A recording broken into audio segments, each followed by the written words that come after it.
bahwa kalau memang bertobat, yaitu harus ada syarat-syaratnya. Yang pertama tentunya mengungkapkan, meniatkan pengen bertaubat, itu jelas.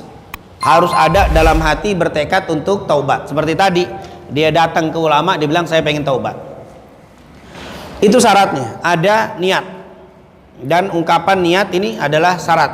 Kemudian ada syarat untuk pindah atau menjauhi tempat-tempat yang menyebabkan dia terjatuh pada kemaksiatan itu. Kalau dia biasa nongkrong di tempat nongkrongan ahli maksiat, kalau dia tobat, mestinya nggak nempel di situ lagi. Enggak, saat ini orang udah tobat, tapi tetap aja nongkrong di situ. Berarti taubatnya belum. Dia harus ninggalin. Harus ninggalin. Makanya tadi dia bilang, karena di tempat itu banyak maksiat, kamu harus keluar dari kampungmu, karena di kampungmu banyak maksiat, engkau akan kena lagi. Nah ini tentunya syarat mau bertobat. Jangan saya sisat, alhamdulillah udah tobat, nggak mabuk lagi, tapi kok tetap nongkrong sama orang mabuk, nggak enak, saat ninggalin ntar dibilang sombong. Nah tinggal situ lagi, kena. Jadi kalau kena ya wajar, karena tempatnya tempat maksiat, harus dia tinggalkan. Ini kan banyak tuh orang yang apa, nggak enak ninggalin. Saya sih alhamdulillah udah nggak ikut-ikut lagi judi, cuman kok sering nongkrong di situ. Ya nggak enak lah kalau kita udah mentang-mentang taubat langsung hilang. Enggak, kamu langsung hilang, harus ninggalin. Itu namanya taubat. Kalau masih di situ juga belum, harus meninggalkan lingkungan yang mengandung kemaksiatan. Makanya tadi bilang pergi ke kampung sebelah. Terus yang selanjutnya, kalau mau bertobat syaratnya pindah lingkungan yang tadinya ahli maksiat ke lingkungan yang ahli ibadah. Di situ kan, di situ ada unasan, di situ ada manusia-manusia ya'budunallaha, mereka menyembah Allah. Fa'budullaha ma'ahum, sembahlah Allah bersama mereka. Nah ini menunjukkan lingkungan itu akan membentuk kita.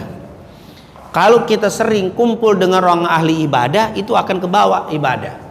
Tapi kalau kita lingkungan kita sering kumpul dengan ahli maksiat, akan kebawa maksiat. Makanya kita kalau mau tobat harus merubah lingkungan. Kalau kita taubat tapi lingkungannya nggak berubah, kena lagi, baik judinya, maaf zinahnya, atau mungkin narkobanya. Dia taubat tapi kumpulnya sama teman-teman grup narkoba, ya udah lewat lagi, udah pasti. Kenapa? Karena taubatnya belum. Kalau mau taubat, tinggalin tuh teman-teman narkoba itu.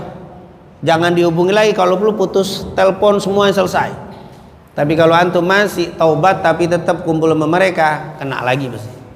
Itu yang diajarkan oleh Rasul sallallahu alaihi wasallam dan diceritakan oleh Nabi Muhammad. Harus meninggalkan lingkungan yang mengandung maksiat dan kumpul dengan orang soleh. Ini kata ulama, kumpul itu menguatkan. Kalau antum ibadah sendirian itu gampang kena tergoda.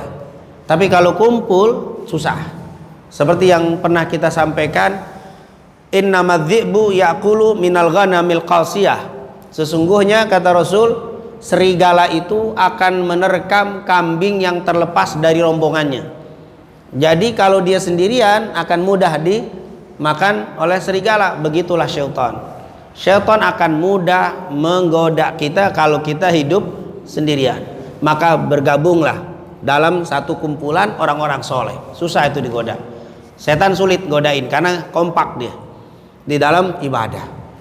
Ini yang ilmu yang dijelaskan oleh Rasulullah SAW. Makanya tadi dia bilang, pergilah ke kampung itu karena di situ ada banyak orang yang ahli ibadah. Ibadahlah dengan dia. Dan ini menunjukkan ibadah secara berjamaah itu lebih kuat. Zikir kita berjamaah kita lebih kuat. Zikir berjamaah dari maghrib sampai isya bisa kalau kita zikirnya bareng. Kalau bapak zikir sendirian paling 5 menit 10 menit udah melonjor.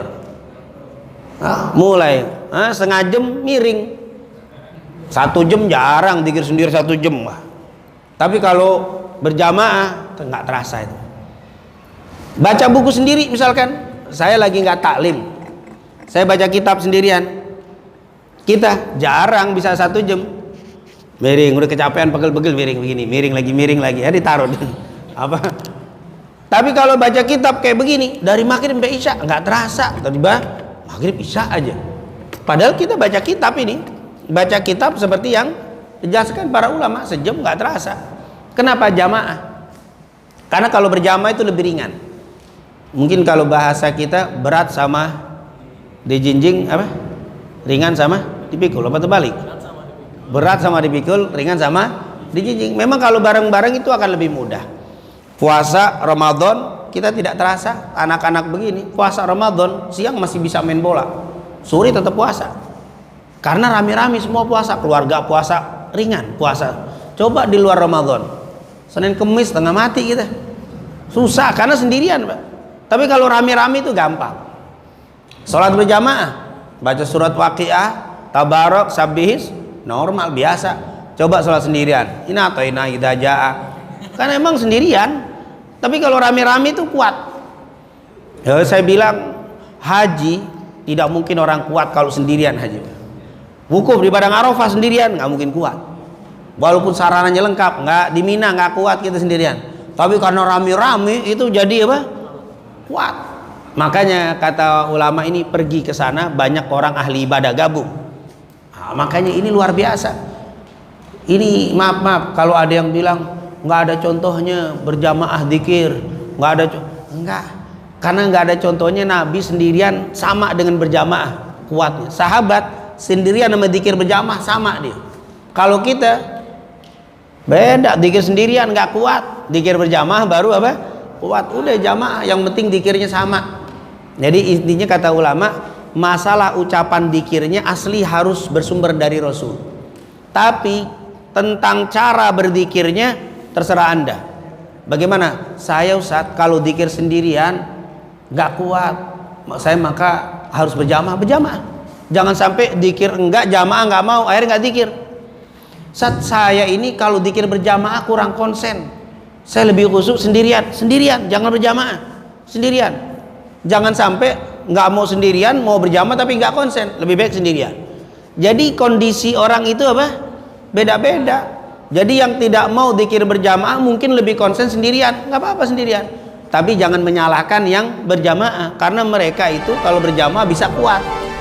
Intinya yang penting dzikirnya sama.